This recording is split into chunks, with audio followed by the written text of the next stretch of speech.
नमस्कार, VT news update में आपका स्वागत है। आम चुनाव से पहले आज मोदी सरकार का अंतरिम बजट पेश किया गया। वित्त मंत्री पीयूष गोयल ने आज सदन में सरकार का बजट पेश करते हुए सरकार की उपलब्धियां गिनाई तथा बजट में किसानों, कर्मचारियों और मजदूरों के लिए बड़े ऐलान किए।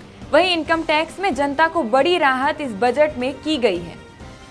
वित्त मंत्री ने कहा कि किसानों की आमदनी 2022 तक दुगनी हो जाएगी। हम न्यू इंडिया की तरफ बढ़ रहे हैं।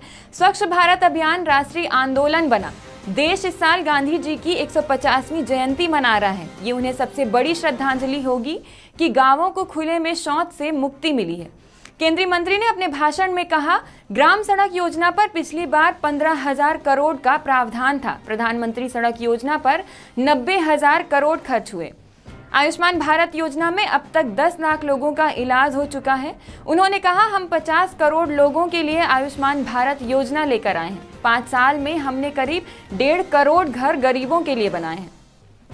उन्होंने कहा कि 5 साल में विमान यात्रियों की संख्या दुगनी हुई है। बीते 5 साल में हवाई यात्रियों की संख्या में बढ़ोतरी हुई है। उड़ान योजना से आम लोग भी अब हवाई सफर कर पा रहे हैं। अब मानव रहित क्रॉसिंग नहीं बची है। वंदे मातरम पहली सेमी हाई स्पीड ट्रेन पहली बार भारत में शुरू होने वाली है। 34 करोड़ जनधन खाते खोले गए हैं। सरकार की योजना है अगले 5 साल में 1 लाख डिजिटल विलेज बनाएंगे, जिसमें पिछले 5 साल में 34 करोड़ जनधन अकाउंट खुले हैं।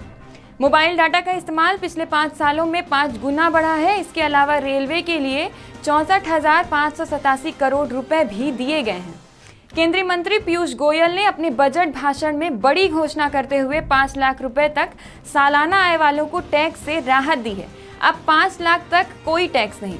टैक्स छूट की सीमा 2.5 लाख से बढ़ाकर 5 लाख की गई है, यानी अब आयकर की सीमा 5 लाख कर दी गई है। इस ऐलान के बाद सदन में मोदी का नारा गूंजने लगा। सरकार की इस घोषणा से 3 करोड़ मध्यम वर्गीय परिवारों को फायदा होगा। इसी तरह की अपडेट्स के लिए बने रहिए विंध्या टाइम्स के साथ। धन्यवाद।